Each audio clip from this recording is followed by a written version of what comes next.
अस्सलाम वालेकुम व्यूअर्स, कैसे हैं आप? समझ कर तो ठीक ठाक होंगे। व्यूअर्स, आज ये जो दाल बनने वाली है ना, उड़द की दाल, काले माश, साबुत माश, ये जनाब दूध और सरसों के तेल के साथ बनने वाली है। यानी कि कह लीजिए कि इस दाल के लिए दूध और सरसों का तेल बहुत स्पेशल है। यानी कि उसके बगैर ये दाल बन तो जाएगी लेकिन इसका वो टेस्ट नहीं आएगा जो इन दो चीज़ों के साथ आ सकता है। आपने क्या कभी दूध और सरसों के तेल के साथ दाल बनाई? नहीं बनाई तो यकीनन ये दाल आपको एकदम अनोखी लगने वाली है और बहुत ज़्यादा फ़ायदा देने वाली है।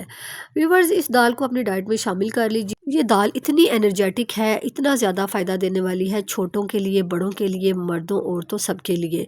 लेकिन बहुत से लोग इसको अपने घरों में अपनी डाइट में शामिल नहीं करते। मैं यकीन से कह सकती हूँ कि आज की इस रेसिपी के बाद आप लोग भी अपनी डाइट में, अपनी रूटीन में इस दाल को शामिल करना शुरू कर देंगे। 2-3 स्टेप है जिसको आपने बहुत गौर से समझना है और आपकी ये दाल बहुत लजीज बनने वाली है। दाल आप देख लीजिए, ये देखिए ये दाल है, इसको मैंने अच्छी तरह कंकर शंकर निकाली और अब यहाँ पर एक पहला स्टेप आ जाता है कि आपने इसको सरसों का तेल लगाकर रखना है। सरसों का तेल लगाकर आपने आधा घंटा रखना है, उसके बाद आपने इसको पानी से धो लेना है।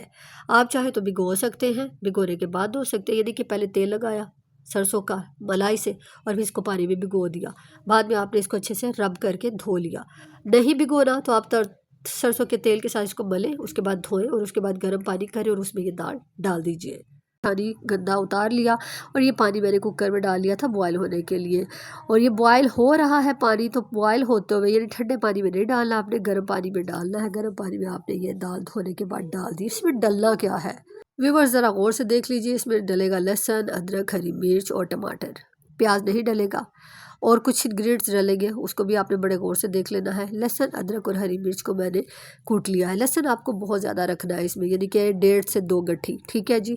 और अदरक और हरी मिर्च को मैंने ज़ीरे के साथ कूट लिया और टमाटरों को काट लिया और ये रहा दाल के अंदर गर्म पानी में मैंने डाल दिया, ठीक है जी। इसके साथ कुछ हम स्पेशल चीज़ जो डालेंगे जिससे इस दाल का टेस्ट इन्हेंस हो रहा है वो है लौंग, दालचीनी, ज़ीरा और काली मिर्च। लाजमी तौर पे आपने ये डालना है, लाजमी तौर पे डालना है।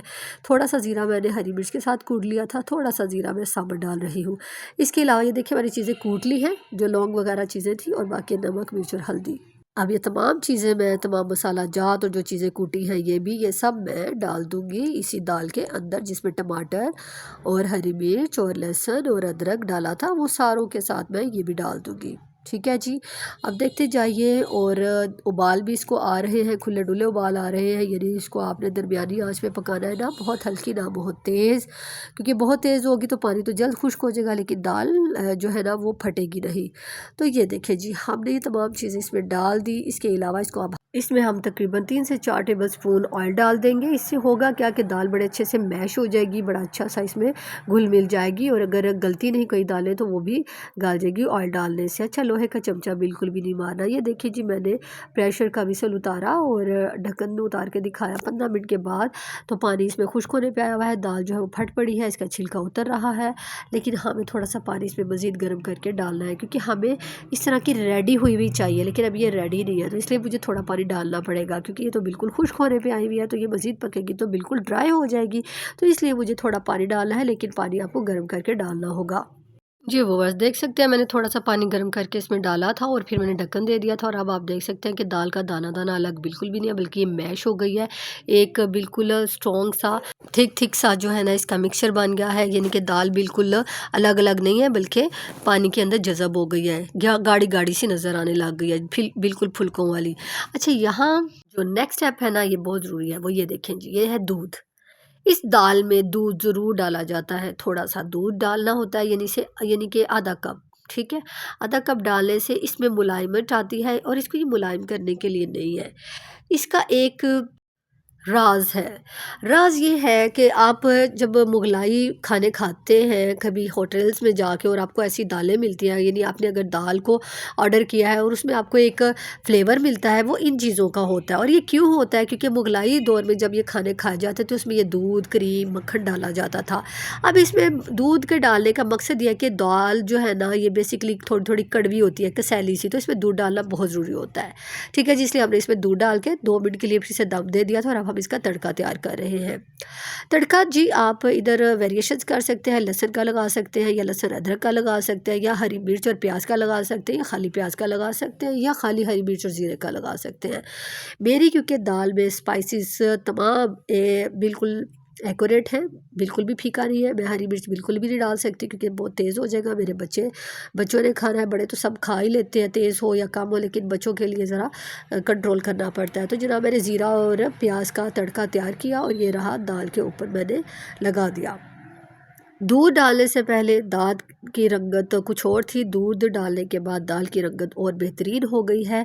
दाल और सरसों के तेल का इसके साथ एक मिथ है कि इस दाल को सरसों के तेल के साथ रगड़ा जाता है और दूध डालकर पकाया जाता है, यानी कि आखिरी स्टेप में दूध लाजमी डाला जाता है, ये दाल बेहतरीन बन जाती है। इन स्टेप्स को आपने बिल्कुल भी नहीं भूलना, आपने ये दाल लाजमी बनानी है। अगर आपको ये दाल पसंद आ जाए, आपका फ्लेवर बड़ा अच्छा आपको इसका लगे, आपने मुझे कमेंट बॉक्स में ज़रूर बताना है, और बशर्त ये कि आपने पकाना बिल्कुल इसी तरीके से यही चीज़ें। ये देखिए कितनी इसकी कंसिस्टेंसी बिल्कुल फुलके वाली है।